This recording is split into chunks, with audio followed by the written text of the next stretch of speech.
Magandang araw! Si Ma'am Aquino, ang aking all-time favorite teacher ng elementary. Makakalimutan ko lahat ng teacher. Pero hindi si Ma'am Aquino. Thank you! Sa Pantingan Elementary School, Pantingan, Pilar, Bataan. At ang aking kaklase ng 5 and 6, si Anselmo Pedroche.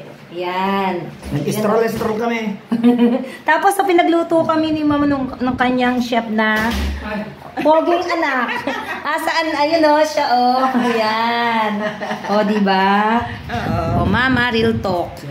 Ma'am, bakit? Anong sekreto? Bakit mas matanda pa ako? Ang ganda-ganda mo pa rin, Ma'am, o. Hindi naman. Ang ganda-ganda mo rin ako. Baka naman dati na ako maganda. Oo. Talaga maganda si Ma'am. Ma'am, ano po ang gusto niyo, ang wisdom na gusto niyong to the world? Message to the world, Ma'am. Yan, message to the world.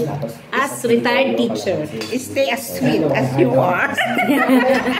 Stay sweet as you are. Stay as sweet as you are. Ma'am, what is the secret of staying younger? Abay di, tumawa. Tumawa. Tawa lang. Tawa ng tawa. Mag-exercise. Nabubuhat ng ano ba yun?